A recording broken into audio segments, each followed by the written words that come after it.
In 1925, na cidade de Dayton, Scott, jovem mestre, aceitou o vão. A lei Bator dizia que não se podia ensinar que o homem veio do animal. Os jornais chamaram de julgamento do macaco. A cidade virou palco, um grande espetáculo. Não era só fé contra a ciência, era sobre raça, poder e consciência. Olá e boas-vindas a mais uma imersão profunda nas ideias que moldam o nosso mundo. É um prazer estar aqui de novo. É um prazer enorme ter a companhia de quem adora aprender de forma contínua, profunda e, bom, sempre fugindo daquele jargão acadêmico impenetrável. Com certeza, a gente foge do jargão sempre que possível. Exato. E eu confesso que estou bem animada para a nossa exploração de hoje, porque nós vamos navegar por águas filosóficas e culturais que são, para dizer o mínimo, bastante turbulentas. Muito turbulentas, é um terreno bem denso. Pois é, nós vamos dissecar o intenso e muitas vezes mal compreendido debate sobre o chamado novo ateísmo. Isso mesmo. E para fazer isso, nós trouxemos para a mesa algumas fontes de peso. Temos as definições sociológicas do movimento, temos trechos do instigante livro 7 Tipos de Ateísmo, do filósofo britânico John Gray. Um livro excelente, por sinal. Sim, mas o nosso foco principal de hoje, a grande lente através da qual nós vamos examinar tudo isso, é um ensaio brilhante. O ensaio do Jorge Guerra Pires. Isso. O ensaio e a defesa estruturada pelo PhD Jorge Guerra Pires, num trabalho intitulado Por que não neo-ateu? E é um trabalho que realmente sacode as estruturas dessa discussão. A nossa missão hoje é bem clara. Nós queremos entender o que realmente é esse novo ateísmo, por que ele gera tantas críticas acaloradas, até mesmo dentro da própria comunidade ateísta. Que é um detalhe que surpreende muita gente. Exato. E nós vamos analisar como pensadores brilhantes como John Gray e o Jorge Guerra Pires colidem de frente nas suas visões sobre o tema. Mas olha, antes da gente mergulhar de cabeça, eu preciso fazer um pequeno aviso de navegação para quem nos ouve. Por favor, é sempre bom. Nós vamos pisar em ovos aqui hoje, tá? Porque estamos lidando com fé, política, moralidade e crenças muito sensíveis e profundas. Com certeza. O nosso papel nesta conversa não é julgar quem está certo ou errado, nem debater a existência ou não de divindades. Nosso objetivo aqui é puramente analítico. Reportar os argumentos. Isso. Nós vamos dissecar os argumentos fortíssimos que esses autores colocaram na mesa, sem tomar partido, sem endossar nenhuma visão teológica ou política específica. Perfeito. Nosso compromisso é estritamente com conhecimento. Certo. Vamos desempacotar isso? Vamos lá. Para a gente começar, explica brevemente para a nossa audiência a origem histórica desse termo. Como surgiu o novo ateísmo? Bom, para entender o cenário atual, a gente precisa voltar para a primeira década dos anos 2000. Logo depois do 11 de setembro, né? Exatamente. O termo novo ateísmo ganhou os holofotes do mundo nesse período pós-11 de setembro. E ele foi capitaneado principalmente por 4 autores muito vocais. Os famosos 4 cavaleiros. Isso, os 4 cavaleiros. O biólogo Richard Dawkins, o neurocientista Sam Harris, o jornalista Christopher Hitchens e o filósofo Daniel Dennett. Nomes fortíssimos nas prateleiras das livrarias. Muito fortes. Eles lançaram uma verdadeira enxurrada de best-sellers, argumentando não apenas contra a veracidade da religião, mas alertando que o pensamento dogmático era uma ameaça literal à sobrevivência humana. Especialmente na era das armas de destruição em massa, claro. Exato.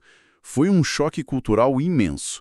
E é exatamente aí que o filósofo John Gray entra na história, jogando um verdadeiro balde de água congelante nesse movimento todo. E antes da gente entrar na crítica do Gray, vale pontuar uma diferença de definição que é crucial. Sim, a diferença entre os termos. Historicamente, existe uma diferença gigante entre o ateísmo clássico, que é simplesmente a ausência de crença em deuses, e o antiteísmo. Que é uma posição bem mais ativa. Isso. O antiteísmo é a crença de que a religião é uma força ativamente e socialmente prejudicial e que precisa ser combatida.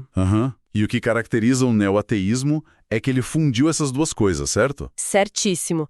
Não é apenas alguém que, prefere ficar em casa lendo um livro no domingo de manhã em vez de ir à igreja. É uma militância.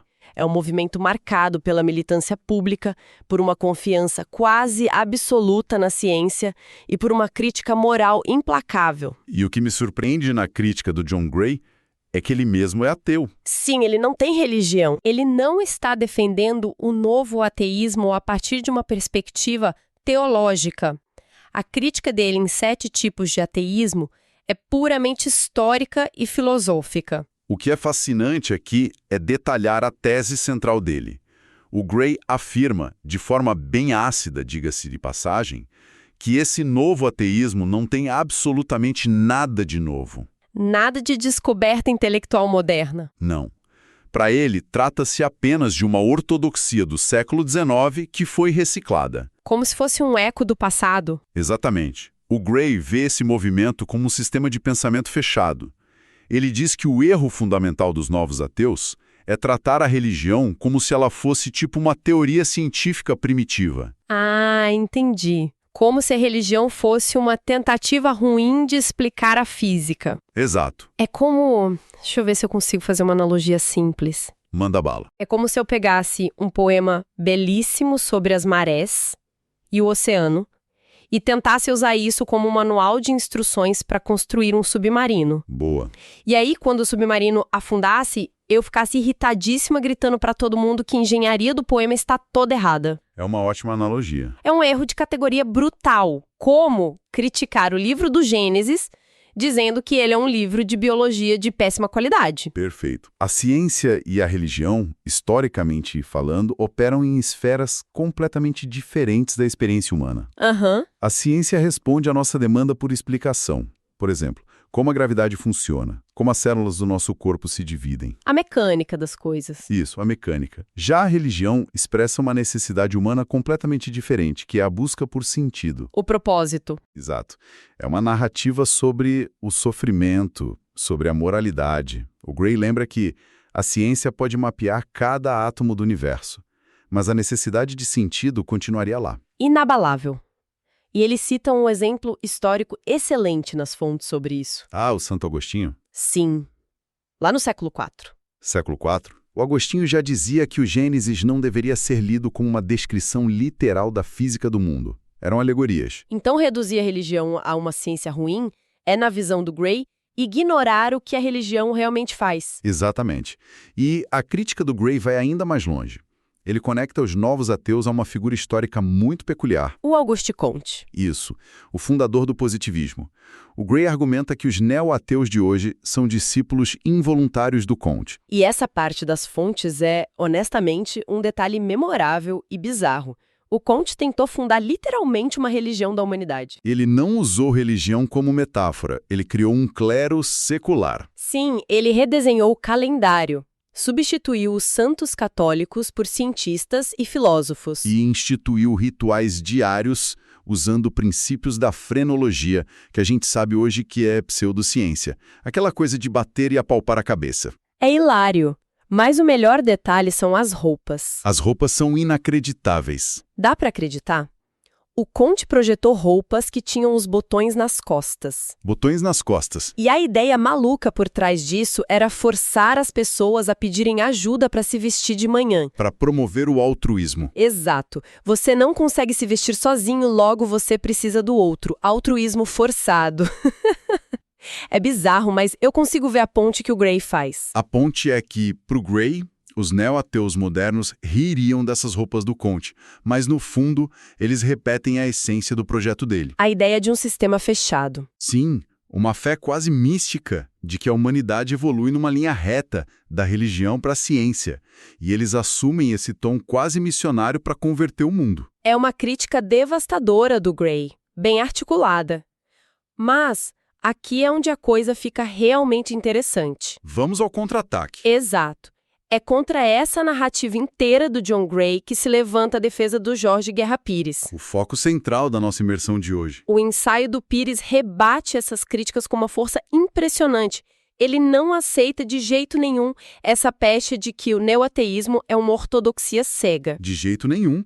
O Pires denuncia logo de cara o que ele chama de falácia do espantalho. Para quem não lembra das aulas de lógica, explica rapidamente o que é essa falácia. Claro. A falácia do espantalho acontece quando você não ataca o argumento real do seu oponente. Em vez disso, você cria uma versão distorcida, simplificada e ridícula do argumento dele. Um espantalho. Isso. E aí você ataca e destrói essa versão falsa, porque é muito mais fácil de bater. Faz todo sentido. O Pires aponta que críticos como John Gray e, irônico e frequentemente, grupos religiosos fazem isso o tempo todo com os novos ateus. Eles atacam uma caricatura. O caso do Richard Dawkins ilustra isso perfeitamente nas fontes do Pires. Perfeitamente. O Dawkins é frequentemente chamado de raso ou agressivo, especialmente por aquela comparação em que ele diz que a fé é como adultos agarrados a crianças com chupetas. A famosa metáfora da chupeta.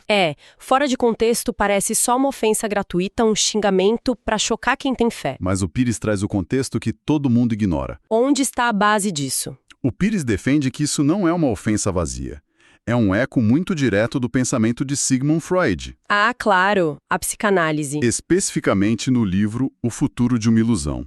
O Freud via a figura de Deus como uma projeção paterna, uma necessidade psicológica de conforto e proteção que o adulto mantém. Ou seja, adultos que não conseguem se libertar dessa necessidade infantil de uma figura paterna cósmica. Exatamente.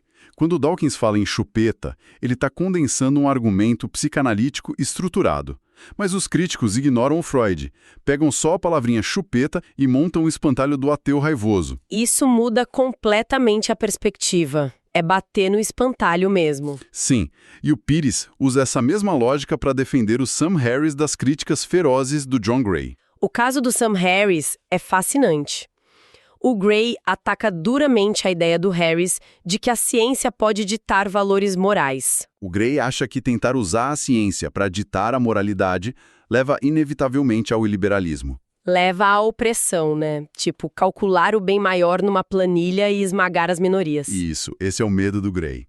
Mas aí o Pires traz uma refutação simplesmente genial, usando uma analogia com a inteligência artificial. Inteligência artificial e moralidade, como o Pires amarra isso? Ele argumenta que o Harris não quer que a ciência dite ordens ou imponha valores. Ele quer que a ciência atue como uma forma de medir o bem-estar. Medir, não ditar. Exato.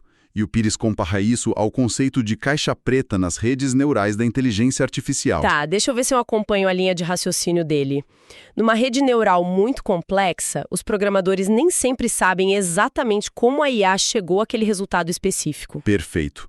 O processo interno é obscuro, é uma caixa preta. Mas eles conseguem ver e medir se o resultado final funciona.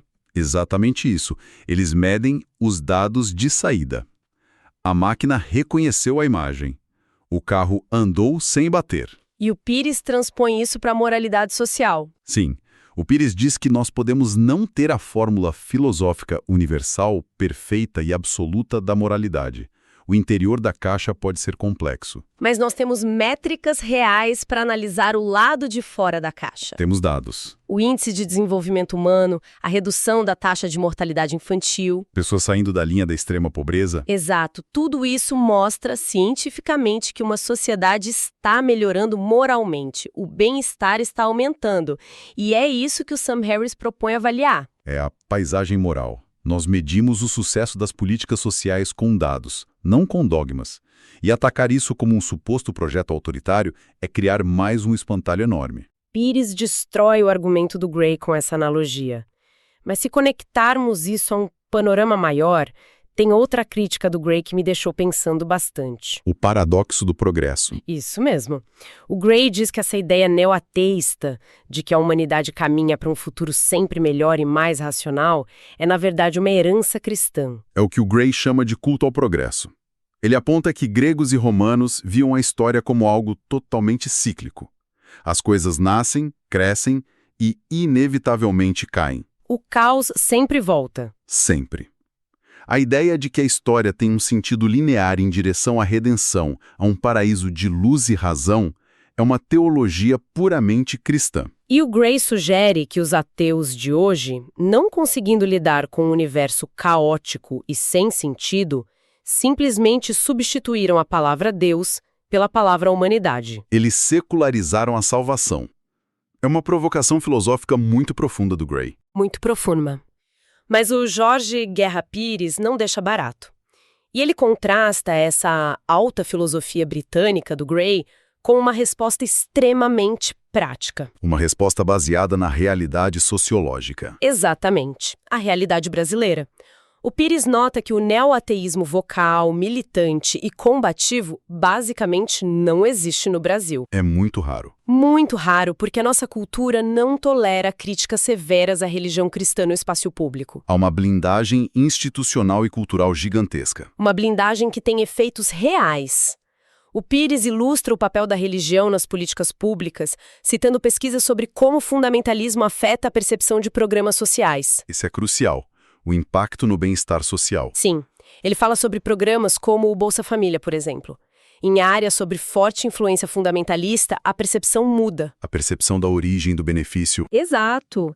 Em vez de a população entender o programa social como um direito do cidadão e um dever do Estado, a narrativa religiosa faz com que muitas pessoas atribuam aquela ajuda financeira a um milagre. Ou a intervenção do líder religioso local. Isso. Há uma bênção divina por terem pago dízimo e não uma política de distribuição de renda. O que tira completamente a força política do cidadão de cobrar e entender os seus direitos laicos. Perfeito. E é por isso que o Pires defende que a crítica pública e incisiva da religião, essa proposta do neoateísmo, tem uma utilidade social e democrática gigantesca e prática. Não é um debate vazio de salão como o Gray parece sugerir. Não é como estava nas fontes, um rerun tedioso de uma briga do século XIX. É sobre proteger políticas públicas agora. Proteger contra a apropriação religiosa do Estado. A defesa do Pires é contundente. Então, o que tudo isso significa para nós? A grande pergunta de síntese. Nós temos, de um lado, o alerta histórico e filosófico imponente do John Gray de que o ateísmo moderno acabou reciclando dogmas religiosos. Tornando-se, em alguns aspectos, estreito e até iliberal em sua militância. E, do outro lado, nós temos a defesa enfática e muito fundamentada do Jorge Guerra Pires. De que o neoateísmo é uma ferramenta vocal totalmente necessária contra a influência excessiva da religião na política e nas vidas das pessoas. E que ideias complexas, como a paisagem moral do Sam Harris ou a psicologia evolutiva do Dawkins, são frequentemente transformadas em espantapalhos caricatos para facilitar o ataque. Eu acho que, para quem gosta de aprender constantemente e acompanha essas ideias, esse debate é uma aula magna. Com certeza. Ele ensina a importância vital de nunca julgarmos uma corrente de pensamento ou um autor apenas ouvindo os seus críticos. O perigo enorme de atacar espantalhos. Sim. E também mostra como conceitos que a gente jura que são seculares e racionais, tipo a crença inabalável no progresso, podem ter raízes antigas e surpreendentes na teologia. É um choque de realidade, o que mais chama a atenção quando a gente analisa as origens das nossas próprias certezas, não é mesmo? É um exercício constante de autoavaliação. E para encerrar nossa imersão de hoje, eu quero trazer um último conceito extraído das fontes. Algo para ficar ecoando na cabeça de quem nos ouve. Uma provocação final? Exato. O John Gray rejeita essa militância fervorosa dos neoateus. Ele diz que prefere algo muito mais contemplativo. Uma ideia que ele chama de ateísmo de silêncio. O ateísmo de silêncio, inspirado em Spinoza? Sim, Baruch Spinoza.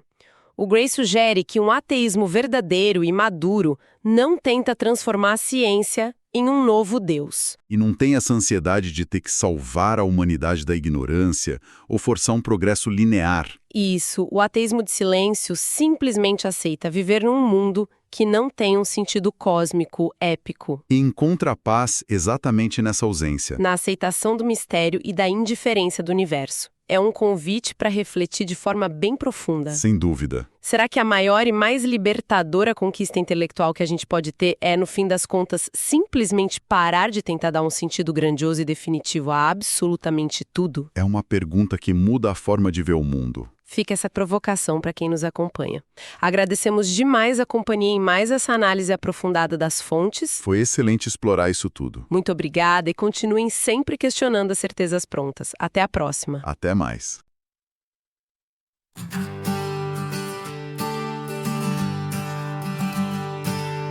Em 1925, na cidade de Dayton, Scopes, jovem mestre, aceitou o vão.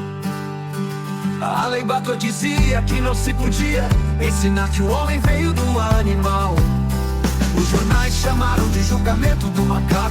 A cidade virou palco, um grande espetáculo. Não era só fé contra a ciência, era sobre raça, poder e consciência. A praia se ergueu, grande orador, dizia que a ciência trazia ouro. Revolução levava a barbárie, darwinismo social, cruel tirania. A clã marchava, sombra na rua, hierarquia racial, não podia ter lua. Sem fé, dizia Brian, o saber é mal, porta aberta, o caos, caminho fatal. Darrow chegou, agnóstico gigante, defensor da razão, do direito constante. Viu na lei ataque à liberdade, uma teocracia sobre a humanidade. Todos ao gramado, calor insuportável. Darrow desafia Brian, ato notável. Pergunta sobre Noé, show sua criação. 6 dias de dilúvio era a interpretação. Brian admitiu, os dias eram longos. Muralha do literalismo caiu com sons. Derrota moral, mas a lei ainda vigorava. Impacto cultural que a América sentia. Scopes pagou multa, depois anulada pela Suprema Corte, questão técnica aplicada. O julgamento deixou marca e lição, depois lembrava, democracia em avaliação. E avaliação. E avaliação. E avaliação. E avaliação.